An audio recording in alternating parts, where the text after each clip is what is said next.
सभी साथियों को नमस्कार, राम राम, सत श्री अकाल और सलाम। इस वक्त की बेहद ही दर्दनाक ताज़ा खबर सामने आ रही है। एक ही परिवार के 5 लोगों को धारदार हथियार से काट देने वाली इस खबर ने पूरे गांव में सन्नाटा पसरा दिया है। चारों ओर चीख पुकार मची हुई है।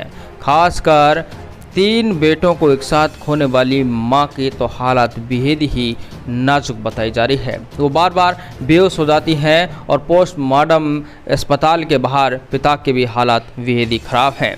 चलिए क्या पूरा मामला देंगे इस खबर के बारे में आपको संपूर्ण जानकारी विस्तार से, क्योंकि इस घटना ने पूरे प्रदेश में हड़कंप मचा दिया है।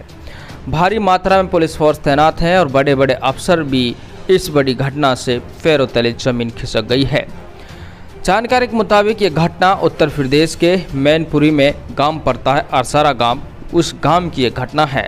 आरसारा गांव में सुभाष चंद्र रहता है और उसके 3 बेटे हैं, शिववीर, सोनू और बुल्लन।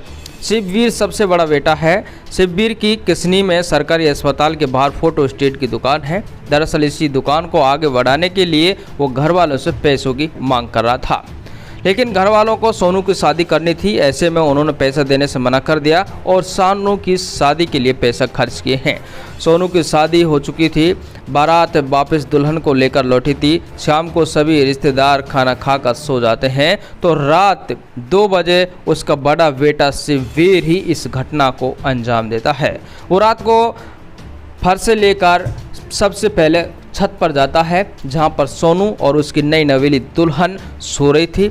सबसे पहले दुल्हन को धारदार हथियार से काट डालता है और उसके बाद अपने छोटे भाई सोनू की भी वो हत्या कर देता है। इसी के साथ बगल में उसका जीजा, जिसका नाम हम आपको बताएंगे, लेकिन उससे पूर्व बताना चाहेंगे छोटे भाई को भी वो नहीं छोड़ता है। बुल्लन की भी दोस्तों धारदार हथियार से गर्दन को अलग कर देता है। इसके अलावा उसका जीजा सौरभ और सोनू के साथ उसका दोस्त दीपक आया था, जो कि फिरोजाबाद का रहने वाला है। उसकी भी उसी हथियार से वो जान ले लेता है। इन सब की घटना को अंजाम देने के बाद छत से वो नीचे आता है और अपनी पत्नी पर भी उसी धारदार हथियार से हमला करता है। लेकिन उस वक्त पत्नी की किस्मत बड़ी अच्छी थी। जानकारी के मुताबिक पत्नी की हालत तो गंभीर है। हालांकि उसके अस्पताल में जब उससे पूछताछ की गई तो बताया कि उसकी आंखें खुल गई थी और वो अपने बच्चे को दूध पिला रही थी। तभी वो रात को जैसे हमला किया तो उसने आवाज़ मचाई, यानी कि वो चिल्लाई। तो इसको लेकर उसके पिता सुभाष चंद्र और उसकी मामी भी सुषमा जाग गई थी। दोस्तों, बचाने के लिए उन्होंने शिववीर पर हमला किया, लेकिन यहाँ पर तब तक शिववीर ने उसकी पत्नी डोली और सुषमा को भी घायल कर दिया था। इसके बाद शिववीर के पिता सुभाष चंद्र हल्ला मचाते हैं और हल्ला मचाते हुए बाहर भागते हैं। तो इसको लेकर शिववीर सिंह डर जाता है। वो वापस घर जाता है, तमंचा निकालता है और अपने सिर में गोली मार लेता है।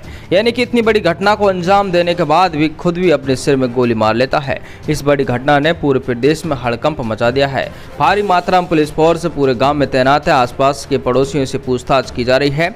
यहाँ पर एसपी विनोद के साथ साथ आईजी बड़े बड़े अफसर मौके पर पहुंचे हैं और इसके बारे में वो इस समय छानबीन कर रहे हैं। दोस्तों, इस खबर के बारे में आपको क्या कहना है, आप भी कमेंट कर जरूर बताएं और S24 न्यूज़ प्रदेश की हर ताज़ा खबर आपके सामने लाता रहेगा। बने रहिए इसी चैनल।